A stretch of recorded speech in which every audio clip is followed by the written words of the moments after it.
los peores errores o de las cosas en las que podemos fallar como cristianos es en olvidar que estamos en una guerra cotidiana, es olvidar que el enemigo no está feliz, o sea, no lo vea usted sentado en la iglesia y dice, barrada, ya no hay nada que hacer, sino que él va a buscar la manera de entorpecer ese camino, de apartarnos, de desviarnos de lo que estamos caminando. Y ahí es donde quiero que usted entienda o piense en este mensaje, porque la verdad es que nosotros estamos viviendo en un mundo, y le coloqué esta expresión, desquiciado. No sé si usted está de acuerdo conmigo, pero en serio que usted mira las noticias, escucha a la gente, mira las redes sociales, mira lo que pasa, y este mundo cada vez es más loco, ¿verdad? Más desquiciado, cada vez hay más cosas que como que ya no nos aterran las cosas que están sucediendo. Y mirando eso, entonces, por ejemplo, la palabra se cumple cuando Pablo le escribía a Timoteo y le decía que en los últimos días se levantarían hombres amadores de sí mismos. Y pues es lo que vemos hoy, muchas personas amadoras de sí mismos, donde se sienten el centro del mundo, donde todo gira a lo que yo quiero, a lo que yo pienso, a lo que a mí me gusta, y donde quisiera que todo el mundo prestara la atención, pero resulta que cuando eso no es de una persona, sino es de todos. Imagínense todo el mundo queriendo el protagonismo, todo el mundo queriendo el reconocimiento, todo el mundo queriendo el aplauso, todo el mundo queriendo que se le atienda o que se le vea. Nos vuelve egoístas y nos aparta del propósito de lo que Dios tiene. Y ese amarnos a nosotros mismos, ese amar que la sociedad ha infundado en nosotros, hace que vivamos en un mundo que tiene varias características. Y esas características son tan tenaces. Esta mañana decía, y seguramente más adelante voy a colocar la referencia, pero donde parece que las cosas que son malas y que nos deberían aterrar, ya no nos aterran. Porque se devolvieron tan del paisaje y tan del panorama que es normal, que como que no ha pasado nada. Entonces, por ejemplo, cuando hablamos de la violencia, entonces es tan duro escuchar en las noticias que mataron a tantos, que secuestraron a tantos, que tal cosa hicieron, que estalló una guerra acá, que el otro le declaró la guerra allá. Pero esa misma violencia que escuchamos en las noticias es la misma violencia que vemos en nuestras calles, porque ya en la esquina de nuestra casa atracaron a uno, mataron a otro, y es normal. Recordaba que hace, no sé si son 6, 7 meses más o menos, frente a la casa de Wilson y de Fanny, asesinaron a un señor. Y hace más o menos 20 días, los chicos que venían acá para la fundación, aquí yendo hacia la parte del fondo, asesinaron a otra persona. Y uno, ay, sí, lo mataron, pero como que se vuelve normal, y eso no es normal. O sea, en una sociedad no debería ser normal eso, pero parece que fuera normal. Asimismo, polulan los lugares donde se enseñan falsas doctrinas, donde se hablan cosas que no son. Pero el problema no es que abunden los lugares donde se predica una mala doctrina, sino lo peor es que a esos lugares es donde va más gente. Porque siendo amadores de sí mismos, parece que escucháramos o quisiéramos escuchar el mensaje que más se ajusta a nuestra medida, pero que menos nos habla de un compromiso, de una exigencia. Y creo que es terrible, porque yo pienso y sé que las personas que acá predicamos como que tenemos ese temor y ese temblor de predicar realmente la palabra de Dios, pero me pregunto cuántas personas hoy estarán en un lugar creyendo que aman a Dios, que son hijos de Dios, y de pronto sin ni siquiera conocerlo o no entender qué es lo que Dios quiere de sus vidas. Y es grave, o sea, es una responsabilidad muy fuerte, y vivimos en ese mundo también, donde hay falsas enseñanzas seguidas de personas que siguen esas falsas enseñanzas. Cuando hablamos de la inmoralidad, entonces también lo quiero llevar a lo macro y a lo pequeño, porque en lo macro entonces lo vemos en las películas, lo vemos en las series, lo vemos en las novelas, lo vemos en los realities. Las letras de muchas canciones de hoy en día son abiertamente sexualizadas, pero en cosas que tienen que ver con lo ilícito, con la deslealtad, con el engaño y con todo este tipo de cosas. Pero si usted va a salir a la calle, y usted a veces sale al supermercado, qué sé yo, en la esquina de su casa, a la vuelta de la cuadra, o tal vez está en un restaurante, en una cafetería, en la mesa del lado, está viendo escenas que a veces usted dice, pero espere, ¿qué pasó? ¿Qué sucedió acá? Y es lo que vivimos. Así que está ese amor propio, están esas falsas enseñanzas, está esa violencia, está esa inmoralidad. Y si fuera eso poco, entonces vivimos con angustias económicas. Porque muchos de ustedes entonces se frustran porque quisieran tener tantas cosas, hay tantos caprichos, hay tantos deseos en mi corazón, y esa plata que no alcanza, y entonces me frustro y entonces me enojo porque trabajo y nunca me puedo dar gusto. Pero hay otros que de pronto dicen, no, pues yo sí me doy el gusto y se dan el gusto y después entonces están reportados y en data crédito y llega la plata y no alcanza y entonces nos frustramos más. Y eso es como la esquizofrenia, como la vida loca y agitada en la que nosotros estamos viviendo. Y en ese escenario del que acabo de mencionar, lo más triste del asunto, y estoy hablando del mundo en general, de la sociedad en la que vivimos, es un mundo donde la gente busca o respuestas o consejo o consuelo o agrado en los lugares equivocados, donde menos debiera buscarlos. Entonces estamos buscando de pronto el influencer de moda, a ver cuál es el que habla mejor, cuál es el que echa el mejor chiste, el TikTok más gracioso, o estamos buscando tal vez el gurú de moda, aquel que nos puede ayudar. En los casos financieros, gracias a Dios, no falta el gota a gota, ¿verdad? Siempre hay un buen amigo que te va a ofrecer al módico diario, no sé cuánto, la solución a tus problemas. Y no entendemos que todo esto aumenta las dificultades. Y lo más terrible de esto es que buscamos a todos y en todo menos en Dios. A Dios es el último lugar al que recurrimos. A Dios es la última persona a la que quisiéramos buscar en ese sentido. Y entonces me hago una pregunta y es: ¿por qué nos cuesta tanto confiar en Dios? ¿Por qué es tan difícil confiar en Dios? La primera respuesta que yo daría sería porque no lo conocemos, simplemente. Pero creo que la otra, y es la de la mayoría de las personas, es porque no queremos asumir compromisos con Él. ¿Por qué los lugares que de pronto enseñan doctrinas cerradas son tan llenos? Porque tal vez nos hablan de todos los beneficios que podemos encontrar con Dios, pero nunca nos hablan de las responsabilidades que tenemos con Dios.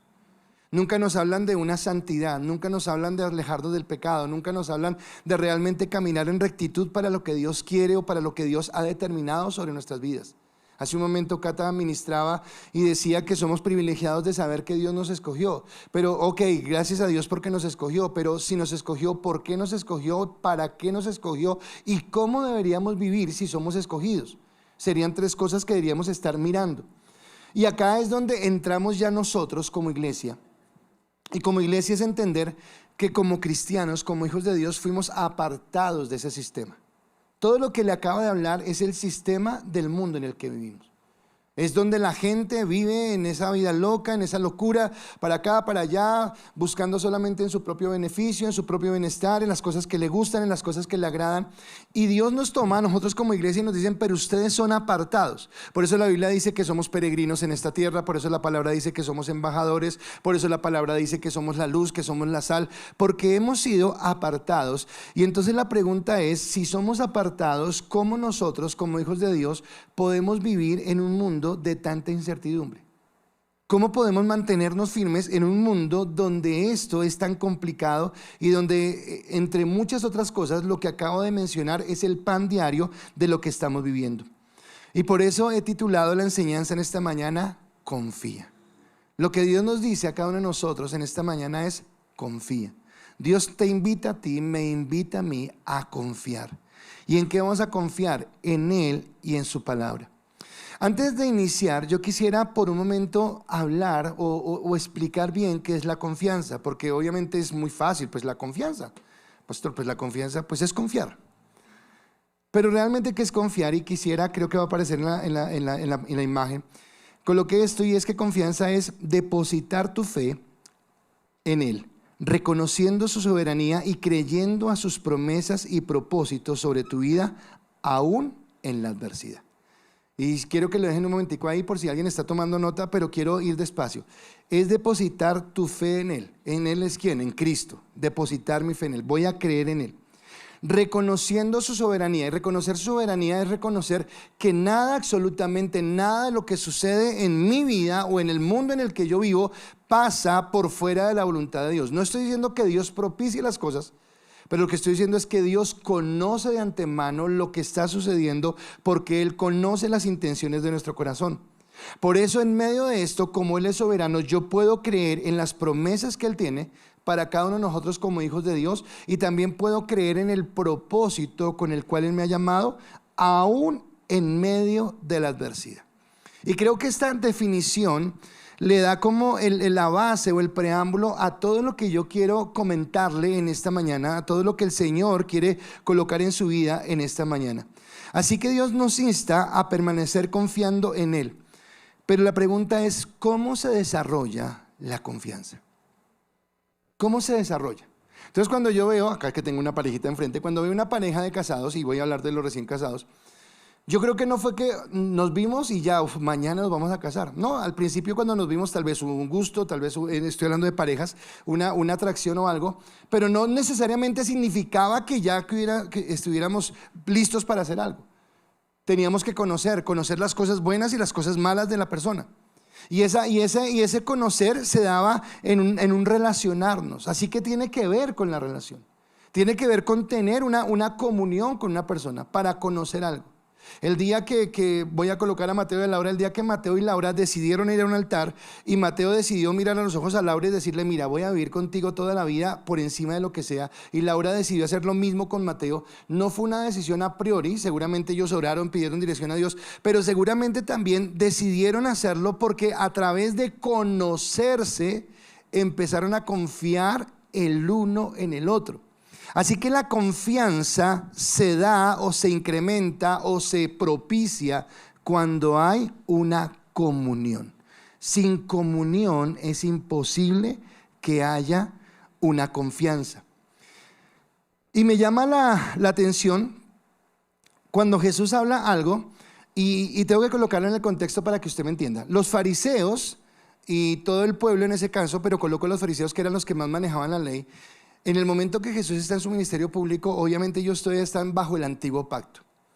Y en el antiguo pacto Moisés les había dicho, bueno, cumplan estos mandamientos y ustedes van a alcanzar la vida eterna. Simplemente es cumplirlos, y ellos creían que ese era el camino. Y obviamente se esforzaban y obviamente fracasaron y todo lo que pasó, pero ellos se esforzaban en eso. Y un día Jesús les dice una cosa que es violenta para ellos y que no sé si la entendieron. Todos los textos que voy a leer hoy son de la Nueva Biblia Viva, o sea, si en su Biblia dice cosas diferentes porque es otra versión, pero igual le sirve.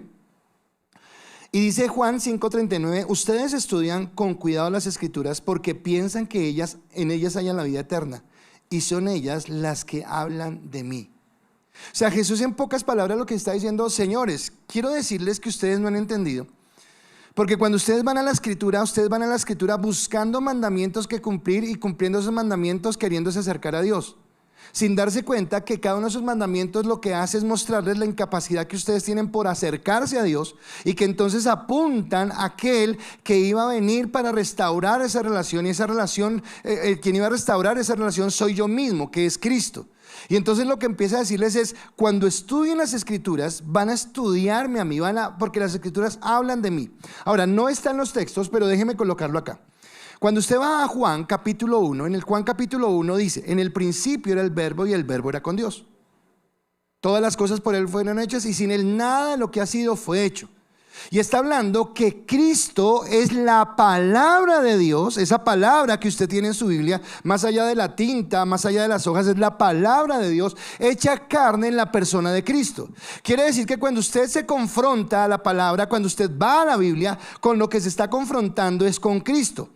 Ahora, si la confianza se genera en una relación, si mi confianza con una persona se da en el caminar con esa persona, en hablar con esa persona, en intercambiar pensamientos, en a través de diferentes circunstancias empezar a comprobar que realmente puedo confiar en esta persona, porque en un momento de dificultad va a estar conmigo, porque va a extender la mano cuando yo necesite ayuda, porque esa persona también puede confiar de que yo voy a estar a su lado.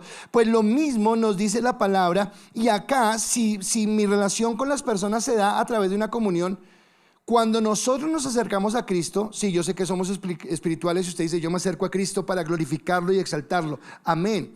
Pero también muchas veces nos acercamos a Cristo porque necesitamos de Él un consejo. Muchas veces nos acercamos a Cristo porque necesitamos de Él el consuelo. Nos acercamos a Cristo porque estamos en una encrucijada y no sabemos cómo salir de ella, y clamamos y le decimos, Dios, ayúdanos porque no sé cómo actuar en este momento. Y creemos que realmente nos va a ayudar. Ahora, si eso es lo que nosotros estamos buscando, si ese es nuestro deseo, si buscamos a Cristo porque en Él encontramos consuelo y encontramos consejo, entenderemos que necesitamos necesariamente relacionarnos con la palabra, porque la palabra es la que nos va a dar esto, la que nos va a permitir a nosotros crecer en la confianza. Escúcheme, usted no puede crecer en la comunión con Dios si no tiene una relación directa con la palabra. Es imposible que usted pueda confiar en alguien que no conoce. Y la forma de conocer a Dios es a través de su palabra, es a través de lo que Él nos ha dado. Y de eso es de lo que nos va a hablar la sección que nos corresponde hoy del Salmo 19. Y el Salmo inicia el versículo 137 y 138 diciendo lo siguiente: Oh Señor, tú eres justo y tus juicios son rectos. Tus decretos son perfectos y dignos de confianza. Así que entonces yo no puedo decir que confío en Dios si no confío en su palabra. Pero confiar en su palabra no es que usted, porque yo puedo preguntarle ahorita, confíen en su palabra, y estoy seguro que voy a obtener un sí rotundo. Todos me van a decir que sí. Pero es que confiar en la palabra de Dios no es decir que sí confiamos. Confiar en la palabra es ir a ella y realmente confiar en que ella tiene el mejor consejo para nuestra vida. Entonces, si Dios, como Dios, es justo, y si los decretos de Dios son justos, quiere decir que su palabra también es justa y que su palabra es recta y es confiable. Ahora, ¿pero es confiable para qué? Y déjeme decirle esto. Confiable no significa solamente que usted crea que la palabra es verdad. Eso es importante y espero que así lo crea. Es importante que usted crea que si habla de un Noé que construyó un arca, usted crea que realmente sucedió eso. Es importante que usted crea que si Dios habla de una pelea que hubo entre David y Goliat, usted crea que eso es verdad, que eso sucedió porque la palabra lo dice.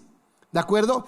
Pero no estoy hablando solamente de eso, sino estoy hablando de que usted confíe que la palabra tiene para usted una respuesta. ¿A qué me refiero? Que usted puede tener en este momento un problema. Y en ese problema usted dice, bueno, y si Noé construyó un arca, pero ¿y qué tiene que ver esto con mi problema? Sí, David venció a Goliat, pero ¿qué tiene que ver esto con mi problema? Entonces usted no puede solamente saber partes de la Biblia y creer que fueron verdad, sino tiene que sumergirse en la palabra, y cuando se sumerge en la palabra le va dando a usted un parámetro para que usted empiece a creer que Dios realmente está en el asunto. Y que cuando usted tenga una circunstancia en su vida, el Espíritu Santo pueda tomar de esa palabra que usted ha leído, que ha acumulado en su corazón, y traerlo a su cabeza y decirle, ¿recuerdas que yo te dije esto? ¿Recuerdas que te revelé esto en un momento determinado? Ahora, todos nosotros acá permanentemente tomamos decisiones. Y resulta que hay decisiones intrascendentales, pero hay decisiones más fuertes. Digamos que usted un día salió de su casa sin el celular y ya va muy tarde y usted dijo, qué caramba, me voy sin celular hoy. Oiga, fue el día más amargo suyo, sin celular. ¿Quién me escribió? Tengo que llamar, tengo que no sé qué, no sabía nada. Bueno, ese día fue fatal. Digamos que fue duro el día, pero fue de un día. En la noche ya llega y tiene su celular en la mano y ya no pasó nada. Pero ¿qué cuando usted toma una decisión que marca el resto de su vida? ¿Qué cuando usted toma una decisión con respecto a un negocio, una relación sentimental, una ubicación, una decisión laboral, una decisión académica, y usted no cuenta con la dirección de Dios y toma la decisión equivocada? Resulta que esto va a marcar el resto de su vida, y por eso la palabra nos insta, y eso es lo que quiero, a llegar a confiar en la palabra de tal manera que sea la palabra mi consejera, la palabra a la que yo pueda acudir, que yo pueda entender que tengo la paz de hacer esto o de hacer aquello, porque la palabra me dio la bendición de hacerlo porque estoy en ella. Ahora, escúcheme, la confianza se va a determinar en diferentes aspectos. ¿Por qué? Porque cada uno de nosotros tenemos una vida diferente y todos necesitamos confiar en cosas diferentes. Esta semana muchos de ustedes tendrán que tomar decisiones, pero las decisiones que tenga que tomar Samuel son muy diferentes a las de José, muy diferentes a las de Álvaro. Cada uno en su mundo, en su espacio, en su entorno, en su familia. Entonces yo no puedo decirle a todos, esta confianza, no, eso es para cada uno. Pero yo quiero hablarles hoy, cuando hablamos de en qué confiar, quiero hablarles de 3 puntos básicos sobre las cuales yo puedo colocar mi confianza. Y a partir de estos aspectos sobre los que los puedo colocar mi confianza, saber que de en adelante las decisiones que tome estarán bien tomadas porque están conforme a la palabra, de acuerdo a la confianza que yo he colocado en ella. Entonces mi primer aspecto de confianza es: confiamos en su misericordia. confiamos en su misericordia. Ahora, ¿qué es la misericordia de Dios? Porque hablamos de ella permanentemente, ¿verdad? Ay, Señor, ten misericordia de mí. O le decimos a alguien, no, la misericordia de Dios sobre tu vida. Oh, Señor, por favor. Y hablamos de la misericordia, pero muchas veces como que no la entendemos. Ahora, en el mismo texto donde dije que Jesús le había dicho a la gente, oiga, ustedes buscan la escritura por buscar salvación, pero la escritura es la que da testimonio de mí. En esa misma Jesús dijo lo siguiente, versículo 40, dijo, sin embargo, ustedes, está hablando de la gente que está alrededor, no quieren venir a mí para tener vida eterna. ¿Qué es lo que está hablando? Que el mundo que no conoce, obviamente este contexto es en un contexto judío, pero ahora lo podríamos tomar a toda la humanidad. El mundo no quiere acercarse a Dios, al mundo no le interesa. Y Jesús dice, ustedes no quieren venir a mí y yo soy el que les voy a dar la vida eterna, yo soy el que les voy a dar un propósito de vida, pero el mundo como que da la espalda y piensa que sin Dios puede. El salmista en el Salmo 119 dice en el versículo 139, me consume el enojo por la forma en la que mis enemigos han desechado tus palabras. Ahora, déjeme decirle, esta palabra enemigo suena muy fuerte, obviamente suena de choque inmediatamente, pero no sé si para usted es claro que todos aquellos que no están con Cristo de una u otra manera se constituyen en enemigos por no tener esa fe, porque no van a tener ese pensamiento con Dios. Que muchas veces hay personas, amigos suyos de antes de Cristo, familiares en su casa, personas en su trabajo, que cuando usted habla de la palabra lo miran raro y le dicen, ¿usted qué le pasa? Volvió loco, se fue por allá, que le lavaran el cerebro y no sé qué. Y de una u otra manera, más que rechazarlo a usted, porque sí, lo están haciendo abiertamente, pero lo están rechazando a usted por una razón, lo están rechazando a usted porque usted está dándole una bienvenida a su corazón a la palabra. Y esto es lo que constituye una enemistad. Y lo que está diciendo el salmista es, me consume el enojo por la forma en que mis enemigos han desechado tu palabra. Ahora, lo que estamos hablando es que la gente camina en su propia voluntad y caminando en su propia voluntad quieren confiar en todo menos en la palabra de Dios. Entonces confían en el gurú, confían en la plataforma, confían en el gota a gota, confían, pero les cuesta ir a Dios, les cuesta acercarse. En la experiencia que tengo de evangelizar, cuando de pronto me he encontrado con personas que no son cristianas y las quiero evangelizar, me he encontrado de cantidad de respuestas. Entonces algunos dicen, no, pero yo hago buenas obras. O sea, yo soy buena gente, yo cuando gano plata yo voy y le reparto mercados a los pobres y ya estoy bien. Y piensan que esa es la manera de justificarlo. O otras personas dicen, no, pero es que tengo mi propia relación con Dios, yo no necesito ir a una iglesia porque Dios y yo comprendemos cómo es, y tratan de justificarse, pero la verdad lo que están diciendo es, no quiero someterme a la autoridad de Dios, no quiero que Él controle mis pensamientos, mis decisiones, lo que yo soy. Que estábamos cantando hace un momento, que yo soy lo que Dios dice que soy, y si yo soy lo que Dios dice que soy, es porque le pertenezco a Él. ¿Usted se ve como una persona que le pertenece a Dios? Vamos a mirarlo en un momento.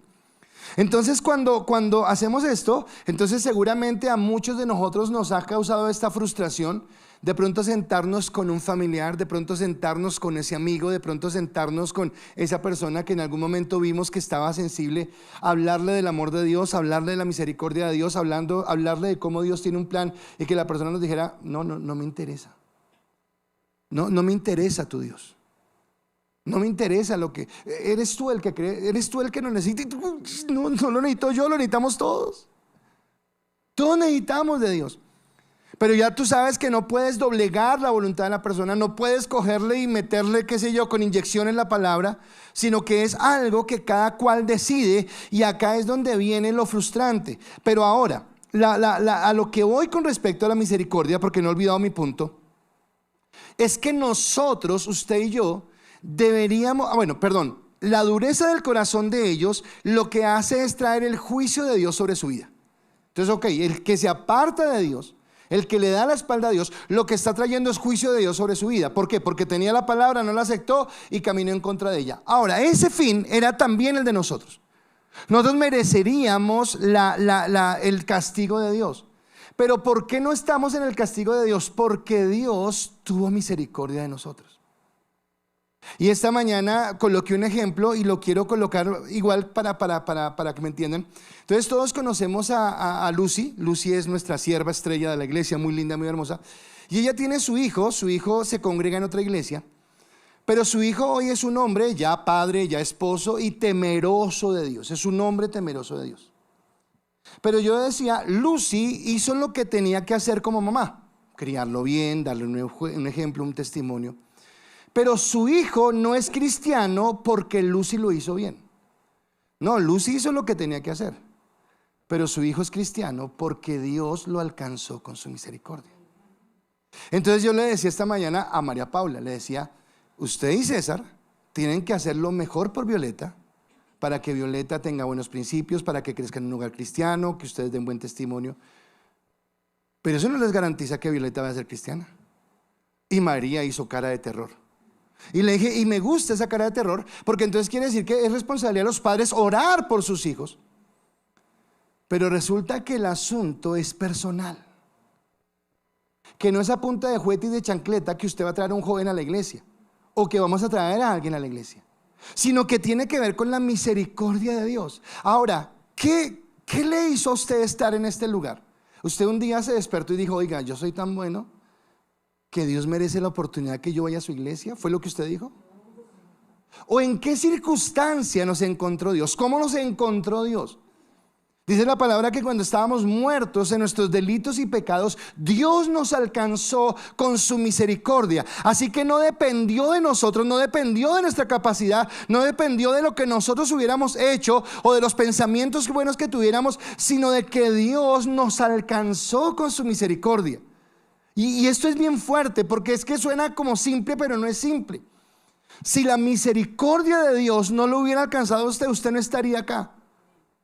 Porque es solamente por Él que estamos en este lugar. Nosotros mereceríamos el juicio, pero por su amor nos brindó esa misericordia, en la que a través de esa misericordia que encontré en Dios, yo puedo sostenerme, puedo confiar en esa misericordia y creerlo. Por eso el salmista mismo en el versículo 148 dice, 141, indigno soy y despreciado, pero no olvido tus mandamientos. El salmista no está diciendo yo que lo merezco, yo que soy tan bueno. No, él dice yo soy indigno, yo soy una persona despreciable. Está diciendo el salmista de sí mismo, pero él entiende que se fortalecen los mandamientos. Ahora, ¿quién colocó en usted el amar la palabra? ¿Quién colocó en usted en desear la palabra? No es usted el que lo dice. Es más, siendo cristianos muchas veces nos cuesta trabajo, pero es Dios el que coloca el amor por su palabra. Y a la medida como yo empiece a caminar, es más, decía esta mañana, me alegraba mucho, me alegra mucho lo que está pasando con los jóvenes de la iglesia. Y uno de nuestros jóvenes invitó o está invitando a su amigo del colegio, al grupo de influencia, lo invitó al campamento y todo el asunto. Y esta mañana le estaba preguntando por él y me dijo, no, me preguntó que cómo se hace un devocional. Y me parece espectacular. Pero yo pienso que él quiere hacer un devocional no porque es que todos están haciendo y me da pena no hacerlo yo. O porque no. Seguramente es el Espíritu Santo el que coloca en su corazón. Ahora, usted va creciendo, recuerda la confianza, recuerda la relación. Entonces usted la primera vez que haga un devocional de pronto ni idea. A mí me da risa, los jóvenes acá tienen muchos juegos. Y creo que a todos nos pasa, no creo que sea yo el único, pero siempre que llegan con un juego nuevo, duran como 10 minutos explicando el juego. Y uno ahí, y al final de los 10 minutos, ¿entendieron? No, ni idea cómo es eso. Pero hay que empezar a jugar, y cuando ya se empieza a jugar, ya, ahora sí lo entendí. Y ya al final ya se hacen estrategias y todo porque ya se entendió cómo es el juego. No estoy igualando un juego a Dios, pero estoy diciendo que cuando usted entra en un devocional, de pronto al principio leo y escribo acá y gracias Dios y tal vez no sé qué hacer. Pero a medida que usted va entrando en comunión con Dios, a medida que usted va encontrando la realidad de la palabra y va viendo cómo la palabra le va hablando y cómo la palabra está haciendo esa que cambie su vida, que transforme su corazón, que lo lleve a conocer su amor, usted va entrando en una mayor relación con Él. Pero todo esto no viene de usted que es muy inteligente, no viene de usted que es muy pilo, no viene de usted que tiene el máster en no sé qué. sino viene de Dios que ha tenido misericordia por su vida. Viene de Dios que le ha amado y lo ha mirado con ojos de bondad para que usted pueda caminar en esto.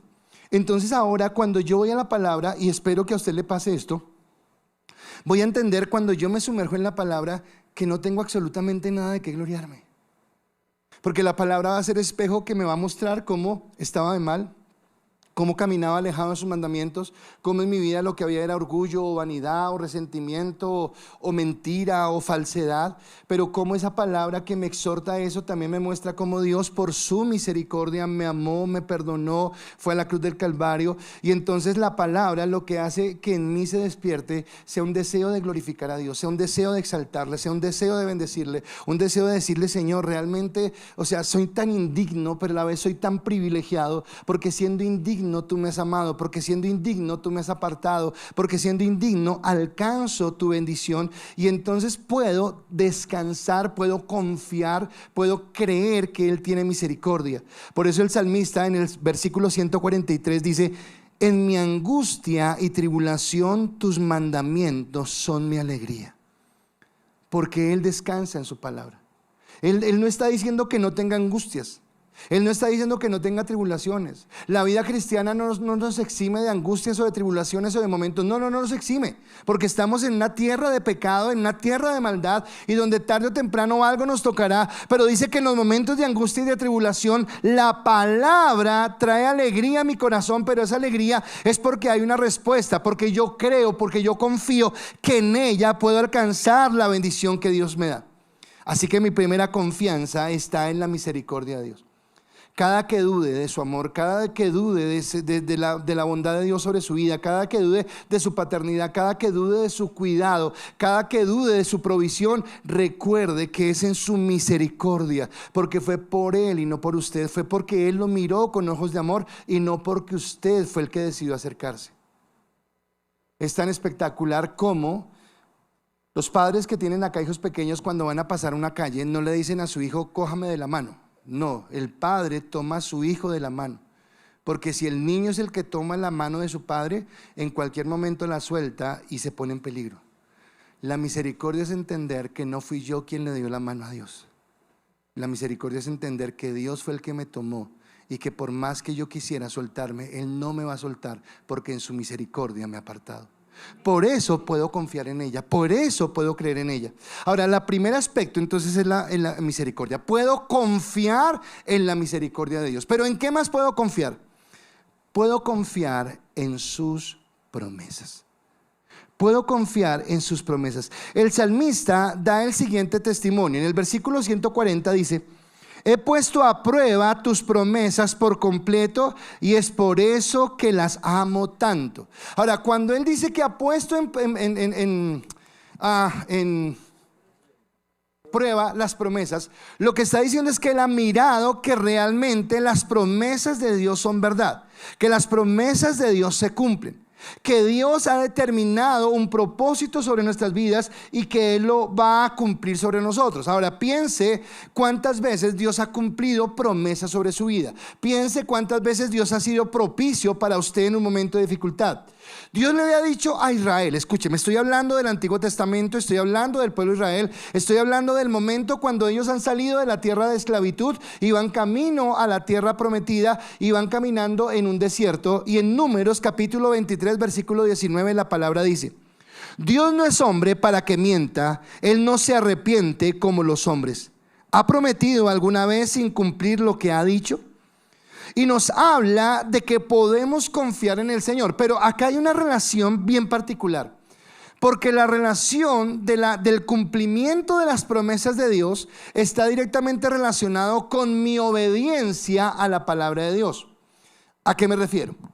Dios le prometió a Israel que lo sacaría de la tierra de esclavitud y lo llevaría a la tierra prometida. Pregunto, ¿Dios cumplió su promesa? Sí la cumplió, ¿verdad? Ok.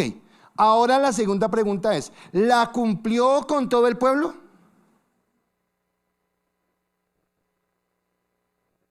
Dice la palabra que en un momento determinado Dios dijo que entrarían a la tierra prometida todos los menores de 20 años.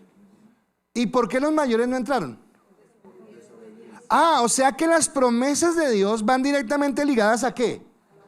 A la obediencia. Ahora, Dios no ha infringido su promesa. Dios cumple su promesa.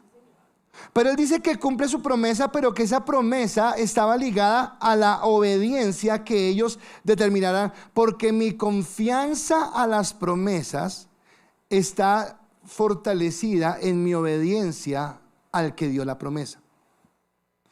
Vuelvo otra vez a los lugares donde no se predica el mensaje que Dios quiere. Porque yo puedo hablar de las múltiples promesas que Dios tiene, pero sin hablar de las cosas que Dios pide de nosotros.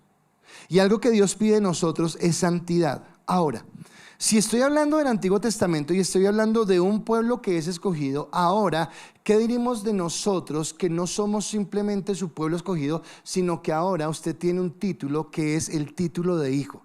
Porque Dios nos ha adoptado como hijos. Usted y yo somos hijos de Dios. Y a un hijo, Dios quiere de un hijo, así como un padre quiere de su hijo, obediencia. Y en esa obediencia, entonces Él quiere que yo entienda qué es lo que Él me está pidiendo. La palabra en Lucas, usted conoce el texto, lo he predicado muchas veces, solamente lo referencio porque no va a predicar sobre eso, pero habla del joven rico que quiso seguir a Jesús, pero que no pudo porque no dejó sus riquezas, se va triste. Jesús también se entristece en cierta manera porque lo ha amado. Pero después Él dice, qué duro es que un rico entre en el reino de los cielos. Y entonces los discípulos le dicen, bueno, pero entonces ¿quién puede ser salvo? ¿Quién puede acercarse al reino de Dios? Ellos tienen una discusión y al final de este texto Jesús dice lo siguiente. Lucas capítulo 19, versículo 29 y 30. Y les dijo, de cierto os digo, que no hay nadie que haya dejado casa o padres o hermanos o mujer o hijos por el reino de Dios, que no haya de recibir mucho más en este tiempo y en el siglo venidero la vida eterna. Ahora escúcheme, no es un llamado a pelear con todo el mundo. Voy a dejar hoy a mi esposa, voy a dejar hoy a mis hermanos, voy a dejar a todo el mundo. No es eso lo que está diciendo. Lo que está diciendo es que la santidad no es simplemente una postura o un deseo. La santidad es la radicalidad de nuestra vida. Y muchas veces en esa radicalidad de nuestra vida, aún lo que más valioso es para nosotros, en este caso por ejemplo un padre, una madre, un esposo, una esposa, un hijo, una hija, un gran amigo, va a estar por debajo de mi fidelidad a Dios. Porque el primer lugar y quien me compró es Dios. Ahora, no es mandarnos a pelear, sino es entender que los principios que yo tengo no se negocian, que los principios que la palabra me ha dado no tienen por qué ser canjeados o ser utilizados de acuerdo al momento o a la circunstancia. No soy un buen cristiano cuando estoy con mi familia cristiana y me olvido que soy cristiano cuando voy a mi familia natural que de pronto le gusta, qué sé yo, la rumba, el asado, las cosas. El asado no tiene problema, el asado, por favor puedan comer asado. Sino cuando en el ambiente sus conversaciones, sus envidias, sus resentimientos, una vida licenciosa, una vida de borrachera, una vida de cosas que no son, me apartan. Y entonces obviamente esto generará el rechazo. Y vuelvo a repetir lo que dije antes, y el rechazo que tienen por ustedes por el mismo rechazo que le tienen a Dios, porque el mundo no quiere la santidad. Algo que es tan valioso para nosotros es algo que no anhela el mundo. Escúcheme, voy a decirles algo. A mí me pasó algo recién empezamos aquí la iglesia. Y es que yo pago el arriendo acá en la carnicería que hay al lado, porque los dueños son dueños de una fama. Y obviamente pues yo no estaba acostumbrado, y el primer día que fui a llevar el cheque, pues me llevaron a las oficinas, y las oficinas quedan dentro donde está toda la parte donde procesan la carne. Pues claro, huele a carne y huele a sangre seca. Y yo no me gustó el olor porque no estaba acostumbrado. Pero resulta que yo ya entro y normal, no pasa nada. ¿Por qué no pasa nada? Porque mi nariz se acostumbró al olor. La gente que está ahí, yo los veía y yo, uy, esta gente como, no, pues porque se acostumbró al olor, ¿de acuerdo? Ahora esto es por un lugar de trabajo, porque es el lugar de trabajo. Pero ahora le pregunto, ¿cómo nos podemos acostumbrar así al pecado? ¿Cómo nos podemos acostumbrar así? Ay, mataron a otro. Oiga, y si supo que al fulanito aquí en la esquina, un tiro ahí quedó y lo hablamos como si fuera normal. Oiga, y se estalló otra guerra. Oiga, y vi otra gente pidiendo comida allá en la calle. Ay, pero gente tan cansona. Oiga, y si vi que la fulanita de la esquina resultó que andaba con amiga. Y empezamos a hacer de esto más un chisme, más una murmuración. Pero no hay un dolor por entender que vivimos en una sociedad que está en contra de los principios de Dios. Que si realmente nosotros entendiéramos la santidad de Dios, escúcheme, si yo entendiera la dimensión de la santidad de Dios, este tipo de cosas dolería el corazón, traería angustia, porque estamos fallándole. Cuando Isaías tiene la revelación de Dios, Isaías no dice, uy Dios, y yo en medio de ese pueblo pagano, yo que soy bueno, no. Isaías se juntó y dijo, nosotros, o yo que siendo pecador y viviendo en medio de un mundo pecador. ¿Somos conscientes de esto? Porque cuando dice que dejamos, lo que está diciendo es que yo cada día debo procurar apartarme. Listo, confiamos en las promesas de Dios, pero el sentido no es colocar nuestra mirada en las promesas de Dios. Nuestro sentido es colocar nuestra mirada en lo que Dios quiere, en lo que Dios demanda de nosotros. Entonces confiamos en sus promesas porque ellas son ciertas y porque se cumplen. Pero mi parte no es estar haciendo la auditoría a Dios a ver cuándo va a cumplir la promesa, sino mi parte es decirle, Dios, por tu promesa quiero caminar en santidad, quiero caminar en obediencia, quiero entregar mi vida y rendirme a ti. Así que mi confianza está puesta en la misericordia de Dios, mi confianza está puesta en la promesa de Dios, pero mi confianza, en tercer lugar, está puesta en su propósito. Dios tiene un propósito para nosotros y nuestra confianza debe estar puesta allí. El salmista dijo, tu justicia es eterna y tu ley es verdad. No dijo más, tu justicia eterna, tu ley verdad. Y parece una frase muy sencilla, pero creo que esta frase sencilla tiene una profundidad muy grande. Porque en primer lugar nosotros comprendemos, creemos que el Dios en el que creemos es un Dios que ha sido justo, que es justo y que seguirá siendo justo por la eternidad. Porque uno de sus atributos que lo hace Dios es que sea justo. Quiere decir que si Él es justo, no hay sombra de variación en Él. No hay un dictamen que Él pueda emitir que esté por fuera de la justicia que Él tiene. Pero adicionalmente, Dios no solamente es justo, sino que Dios es inmutable. ¿Qué significa que Dios sea inmutable? Que Dios no cambia. Si Dios no cambia, la verdad que Él nos ha hablado, la palabra que Él nos ha hablado, tampoco cambia. Así que Dios es un Dios justo y a la vez es un Dios inmutable. Ahora, ¿de qué nos sirve eso a nosotros? ¿Cómo se aplica eso a nuestra vida? En su ministerio público Jesús dijo lo siguiente, o Juan 8:32, entonces conocerán la verdad y la verdad os hará libres. Y acá vuelve a lo mismo. Así como usted confía en la palabra, no porque conoce una historia bíblica que no tiene nada que ver con un problema, sino porque a través de conocer toda la palabra usted va a encontrar una respuesta para una situación determinada en la palabra. Asimismo, cuando conocemos la verdad, no es que Dios me esté contando la verdad de otra persona o no. Dios lo que hace es primero que yo entienda mi propia verdad. Quiero preguntarle cuál es su propia verdad. Si usted realmente a solas delante de Dios, usted no piensa en otra persona, piensa en usted. Si usted pudiera sacar a luz sus pensamientos, las intenciones de su corazón, sus deseos más profundos, ¿usted sería capaz de sostenerle la mirada a Cristo? ¿O tendría que agachar su mirada? Y entonces lo que hace el conocer la verdad es que Él me muestra realmente la verdad de mi corazón.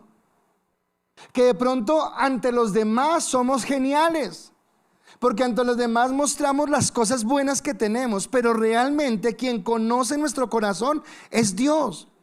Hay un problema que nosotros confundimos y pensamos que Dios lo que mira de nosotros es nuestros talentos, capacidades y habilidades. No las mira, y eso no lo dio Dios. Dios lo que mira es nuestro corazón, es cómo está nuestro corazón, en qué condición está nuestro corazón de Él. Ahora, cuando yo conozco esa verdad y conozco a la vez la misericordia de Dios, y cuando yo digo, y con todo esto Dios me amó, o sea, y con todo esto Dios tuvo misericordia de mí. Y con esto que estoy declarando, que estoy reconociendo delante de Él, Él sigue amándome. Entonces esto me hará primero ser consciente de mi realidad, pero en segundo lugar me hará adorarle y alabarle, porque entenderé el tamaño, la dimensión de su gracia sobre mi vida. Diré: Señor, realmente no lo merecía. ¿Qué nos diferencia a nosotros con la gente que está en el mundo? Solamente la gracia de Dios, nada más. No hay algo, si no estuviera la gracia de Dios en nuestra vida, seríamos tan mundanos, seríamos tan pecadores, seríamos tan malos como el resto del mundo. Pero fue Dios quien te eligió, fue Dios quien te apartó, y por eso Él dice: conoceréis la verdad y la verdad te libertará para que puedas adorar mi nombre. Ahora, como ya conozco la verdad, y la verdad es que soy pecador, pero la verdad también es que su misericordia me alcanza, ahí es cuando viene lo importante de la justicia. Porque la justicia de Dios, la cual es eterna, como lo dije hace un momento, es la justicia que nos declara a nosotros justos. Ahora piense otra vez en lo que usted sacó a flote. ¿Y cómo que nos declara justos? ¿Por qué nos declara justos? Por los méritos de Él en la cruz del Calvario, por lo que Él hizo. Romanos 5:1 dice: así que ahora que Dios nos ha declarado justos por haber creído, disfrutamos de la paz con Dios gracias a lo que Jesucristo nuestro Señor hizo por nosotros.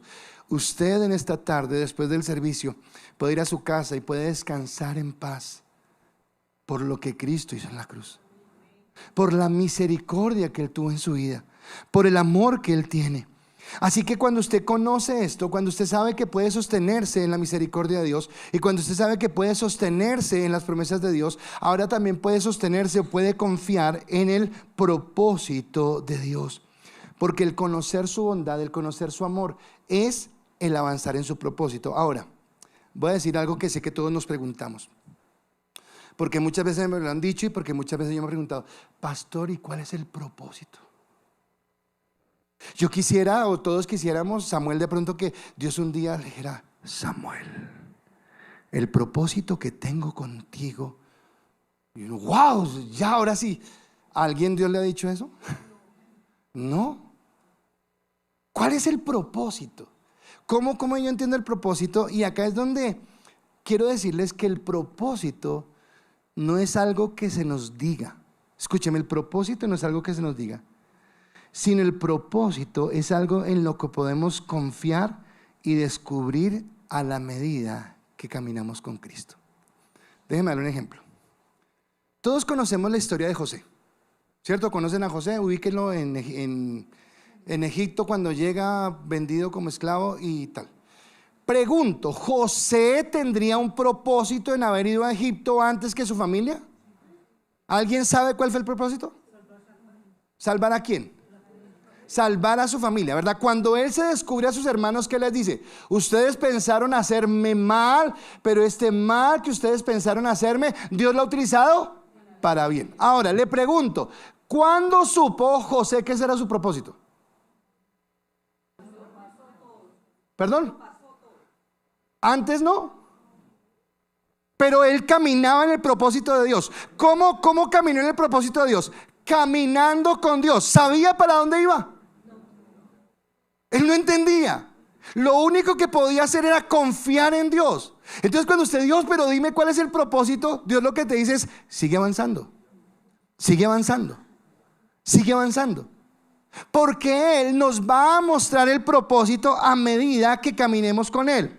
Entonces, ¿cómo podemos vivir confiados? Podemos vivir confiados por su misericordia, por sus promesas y por sus propósitos. Pero bueno, ¿qué produce la confianza? Su misericordia, sus promesas y su propósito. Pastor, está como enredado, no lo estoy entendiendo.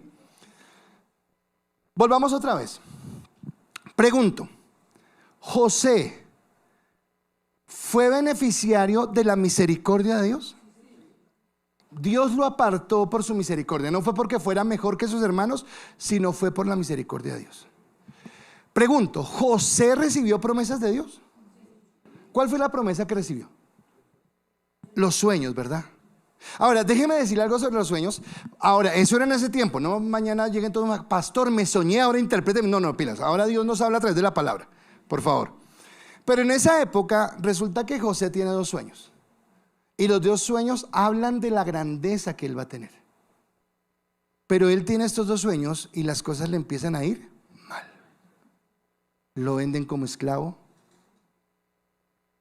La mujer lo quiere tentar. Él mantiene la santidad. Resulta en la cárcel por su santidad. Y estando en la cárcel, escuche todo lo que ha pasado. Y lo dije en 3 segundos, algo que pasó como en 15 años, 16 años. Y estando en la cárcel, el panadero y el copero tienen cada uno un sueño. Escúcheme, si usted fuera José a esa altura del partido, ¿usted qué pensaría de los sueños?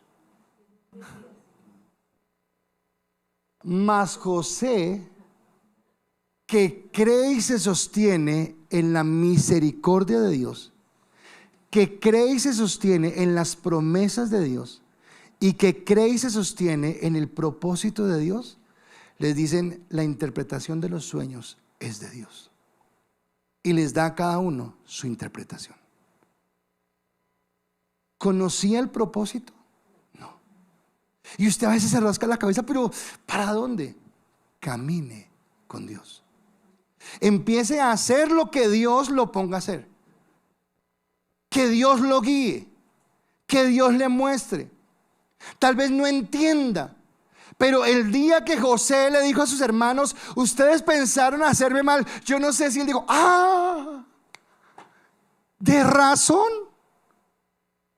ahora entiendo. Pero todo el momento, todo el tiempo se mantuvo en ese propósito. Efesios 4:1, la primera parte dice: desde antes que formara el mundo, Dios nos escogió para que fuésemos suyos a través de Cristo. Escúchame, tomémoslo más personal, tomémoslo en primera persona. Desde antes que el mundo existiera, a unas sabiendas de que tú ibas a pecar, de que te ibas a desviar, de que ibas a tener malas cosas, Dios te escogió. Dios te apartó. Dios es el que te tiene en este lugar. Dios es el que ha permitido que tú conozcas su amor y su gracia, porque somos suyos. ¿Qué decía la canción que cantamos? Eso fue lo que hizo el Señor. Pero ahora entendemos por qué nos escogió, por qué Él nos apartó antes de la fundación del mundo. Pero ¿para qué? ¿Para qué nos escogió? Y en ese para qué nos escogió, la segunda parte del versículo dice: y resolvió hacernos santos y sin falta ante su presencia. Ahora, entonces escúcheme algo, hablando del propósito otra vez y pensando en José. Yo no puedo decirle a cada uno cuál va a ser su propósito, porque vuelve a lo mismo. Cada uno de nosotros tiene que cumplir un propósito específico de acuerdo al propósito y a la voluntad eterna de Dios. Pero hay algo en común que tiene el propósito de todos nosotros. Hay algo que liga, que une todos los propósitos. Y lo que une todos los propósitos es que nosotros, como su iglesia, seamos una iglesia santa y sin falta. Eso es lo que nos une. ¿De acuerdo? Ahora, que el propósito de Samuel sea uno al de Valeria, o sea diferente al de Yuranis, o sea diferente al de Kelly, eso es diferente. Cada uno de acuerdo a lo que Dios quiere. Pero hay algo que nos une o que nos vincula, y es el que nosotros seamos santos en Dios. Vicky.